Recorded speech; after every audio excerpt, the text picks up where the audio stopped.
dare you? Hold on now, man. Let me get this straight. You're a scientist, right? You're working on, like, the new cure for, like, the Rona or something. Let's just say that. Like, you did it in less than a year. Let's just make up some crazy things, like, right? Yeah, you came up with something safe in less than a year. Let's just pretend. Hey, so you're less than a year, and you gotta do, like, 2 things and put 1 thing in a petri dish, right? And if you do it, you're done. You save the world. You find out I'm in the Bronx. You can't leave the freaking petri dish? You can't just leave the work for later? Deal with potential contaminants? Take your trip to the Bronx? And pay respect? You can't pay respect? How dare you? I can't figure you. You knew it, that I'm in the Bronx. I'm only there until 5 p.m. I got my espresso and my biscotte. I'm dipping the biscotte. Even the little mini biscotte that Sonny got me, I'm dipping that one today. I'm getting just a little dip, just a tiny bit. It's enough. I got a little bit in there, okay? You can't leave the petri dishes? Hold on now, man.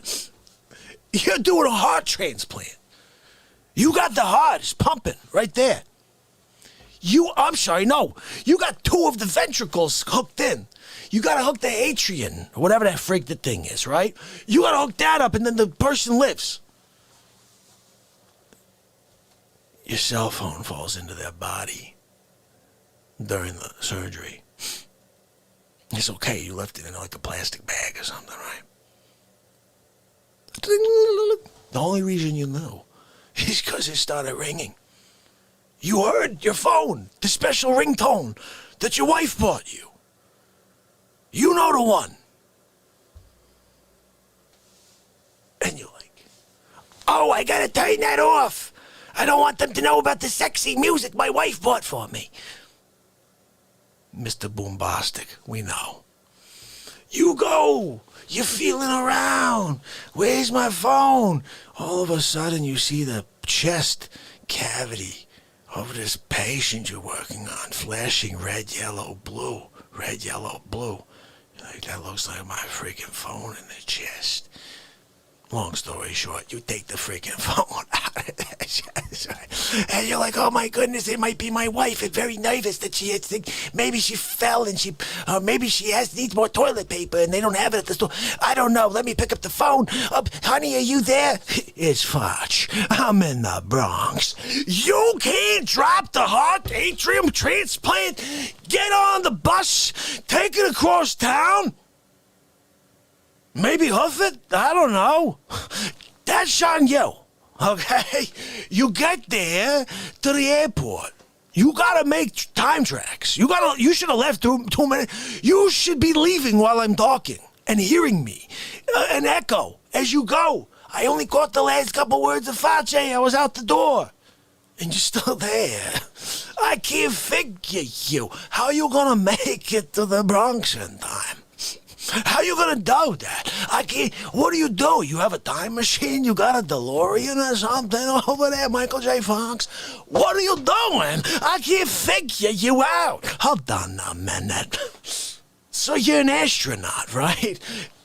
We're proud of you. You went through the whole, scholastic training. And you went through the G-Force things, right? Good for you. You're out there, out of space. You're doing your thing. You're dipping and diving around the asteroid belt, right? You get a call from NASA. They're on the main speaker system, right? Inside your freaking rocket ship. And they're like, hey, guess what? It's a really amazing day. And you're like, oh, yeah, what's going on? They're like, Facce's in the Bronx. You can't jump out of the ship with the freaking jetpack and just go 64 years, find your way back. You drop down in the atmosphere. They take a parachute, like one of those crazy long ones, all the way up to the freaking hemisphere, right? stratosphere, whatever the freak, you're coming down.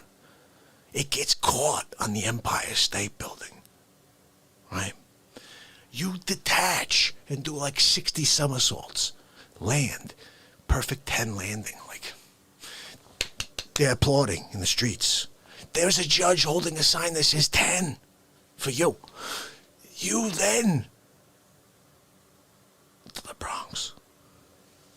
You come around the corner, right? What are you freaking kidding? How dare you? I've been dead for 15 years. Dick Facce, 120 years old. He died at 105. I'm sorry. I'm sorry. You took the jetpack? You took the jetpack? You popped out of the They came back. They came back on the rocket ship. They got back here after 15 years. They were here. 45 years later, you showed up. Facce's dead. You didn't get to pay respect. I'm sorry. You took a journey for nothing. Just go back. Just go back. You could go back and just kind of disappear into nothingness. You could do that because you disrespected Facce. How dare you? You couldn't take a faster jetpack or whatever? You couldn't somehow grab a few extra, like, cartridges of nitrous oxide fuel or whatever in order to boost you through the atmosphere quicker? You could have gotten here in maybe 62 years instead of 64. How dare you? I can't figure this out. Sonny, this guy, he doesn't want to do the right thing. Hold on now, man. Let me ask you a question. So you're the guy, right? The engineer. Oh, look at me. I'm on the train. I'm the conductor. You're on your way cross country, right? You got to take 251 souls from New York to Los Angeles on that special cross-country route on the train, right? That's you. I go, everybody buckle up back there. Take a look out the window. Look, there's a friggin' lake. Look at the mountain. Did you see the horse taking a poop? That's you, okay? So you're in the route. You're going across country. You're like freaking Oklahoma. It's flat. It's flat there, okay? So you got this thing going in your mind when you get the following phone call. The phone rings. And you're like, oh, conductor here. This is the engineer/conductor. I went to school to be an engineer because being a conductor wasn't enough. This guy, right? Sonny, remember that guy? Oh, yeah.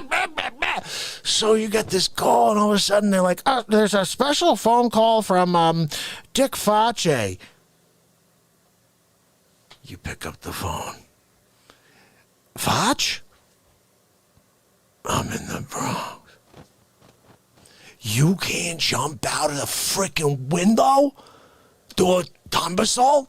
You got you tumble over, you come up like this.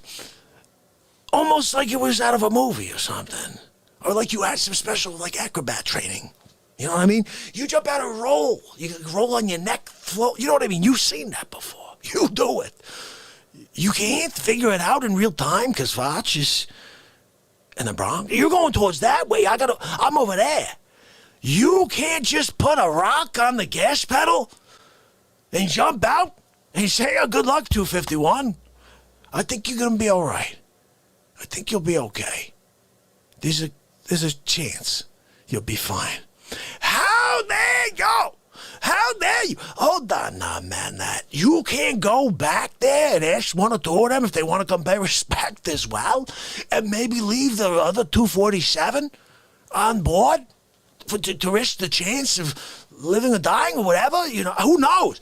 But you'll pay respect. You, your friends, you guys did the right thing. You came and you left to pay respect. 250, 240, respect. Is an easy decision. You having trouble? I can't figure what's wrong with this mind? It's like sometimes I look at you and I'm like, there's something wrong with this guy. There's something wrong with this guy. Hold on now, man. You're a lifeguard. We did this one. You're on that big chair, right? The one that's meant for a giant, but you look like a freaking little, like, midget in there. Like, what happened to that guy? Why is he so small? Oh, no, it's just the chair's massive. That's you. You got that dumb red thing attached to the side of you, right? Oh, I gotta go jump in the water. This is gonna save me. You got that. You hear someone screaming from the water. Help me, Mr. Lifeguard, help me. You're just about to run full speed. Just like frickin' David Hasselhoff. The music started playing already. Dun, dun, dun, dun, dun. You got up.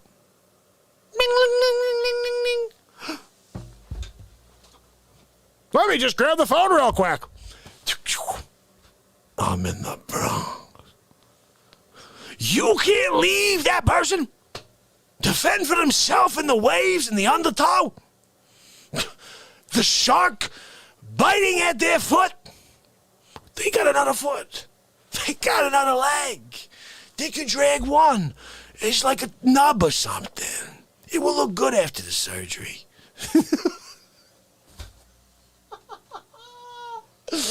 Oh, my goodness, guys.